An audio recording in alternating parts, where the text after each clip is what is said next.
And 2023 will also be a significant year for India, especially when it comes to diplomacy. And why is that? Because India is the G20 president. On the 1st of December 2022, it took the chair from Indonesia, kicking off a year-long presidency that will culminate in a summit in New Delhi on the 9th of September. So what should we expect in the lead up to that big summit? What opportunities will be available for India?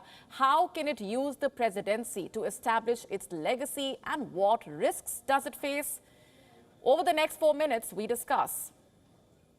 To start with, the theme for India's G20 year is Vasudhaiva Kutumbakam, which translates to One Earth, One Family, One Future. And this theme has been drawn from Sanskrit scriptures. It highlights interconnectedness between our world, between different kinds of people, and between forms of life. So with this saying as its motto, India aims to take G20 closer to the public and make it what it calls a people's forum. In fact, reports say India will host over 250 meetings and cover more than 30 work streams. Out of this, 190 meetings will include top ministers that lead the nodal departments in G20 countries. Which departments? Health, finance, agriculture, energy, trade. Approximately 100,000 people are expected to be in attendance at these meetings throughout the year. 2 of these meetings have already taken place. The first one was a G20 Finance and Central Bank Deputies meeting. It took place in Bengaluru between the 13th and the 14th of December this year. The first meeting of the Development Working Group under the G20 Sherpa track also took place during the same period. This one was held in Mumbai. And shortly before these meetings, the Prime Minister of India authored an article outlining India's vision for the G20 presidency.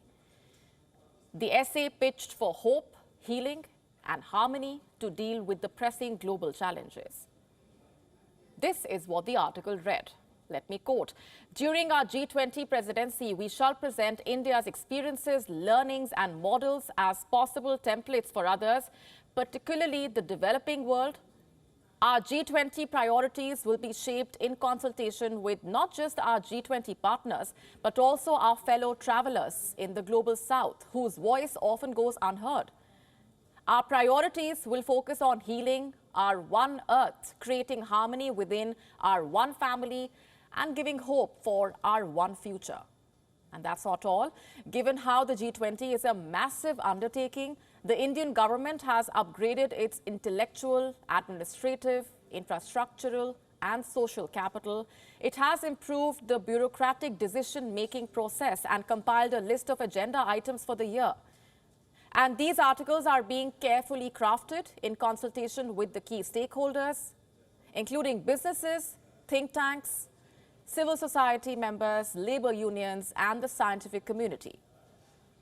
So what exactly is India thinking? What is on its mind as it takes the mantle? First, India aims to make the forum relevant again. You see, the G20 is often criticized as a talking shop without any continuity in its policy mandate. And this has often led to disjointed outcomes and no concrete action. India aims to maintain policy continuity and leave an imprint on the G20 discourse.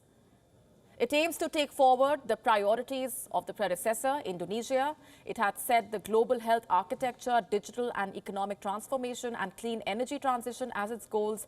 And India intends to take these goals forward.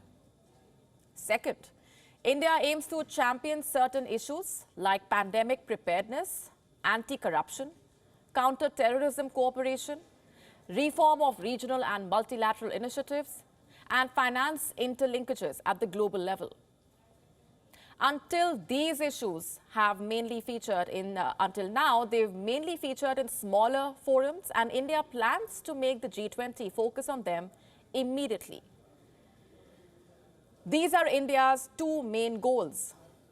Goals that are central to global stability and macroeconomic coordination globally.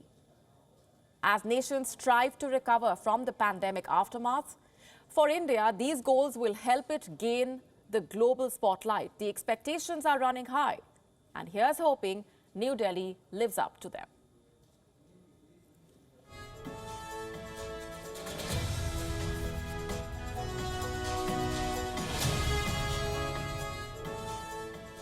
As 2022 draws to an end and we welcome the new year, a few questions are on all our minds.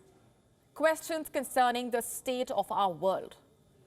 And the first one concerns the war in Ukraine. Will it end for the better next year, or could it get worse? Also, what about the US-China trade war? Will it escalate or will it die down? And then we have tensions in the Korean Peninsula. Will they get amplified next year?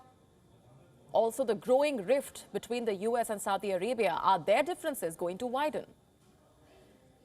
Well, to be fair, there are no easy answers to these questions. All we can do is speculate, make predictions based on the recent developments. But let's talk about the Ukraine war. Which way could it go in 2023? Russia's spring offensive will hold the key. And reports say Vladimir Putin is digging in his forces for the winter to prepare them for an offensive in spring. So you can expect a short but unstable ceasefire. But is an end in sight? Not really, given how both sides stand firm. So by all means, the war could drag on. Until when? Only time will tell.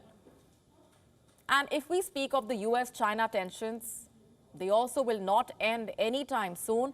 Both sides are likely to maintain the status quo. And why is that? Because America will be going to the polls by the end of next year. And we know what happens in an election year. Leaders ratchet up tensions for political gains. And if we speak of China, it is in the midst of a lethal Wuhan virus wave. It is expected to last till mid next year. So expect China to use these tensions as a distraction tool for most of next year. And if we speak of the Korean War, the prospects of it ending are even more dismal than they were earlier. Courtesy Kim Jong-un's missile tests, also his military goals for next year. Remember, he laid out an extensive plan to boost military power. South Korea also is on the offensive this time. It says it will not let Kim Jong-un's belligerence go unanswered. So what can we expect? More missile tests, more war of words, and more diplomatic tussles? Lastly, if we speak of the US-Saudi rift, this one is in the grip of uncertainty, courtesy the kind of relationship that they share. The world knows the two sides are friends with benefits. They might have fallouts, but they both cannot let go of each other. In fact, reports say that America is already cleaning up its image before the Saudis. And the Saudis, on the other hand, still rely on Washington for defense supplies. So the rift might persist, but it's unlikely to escalate into anything further. Just to sum it up, barring a few ongoing rivalries, expect the prevailing tensions this year to spill over into the next. And at the same time, be hopeful that the leaders behind these tensions have the wisdom to end them.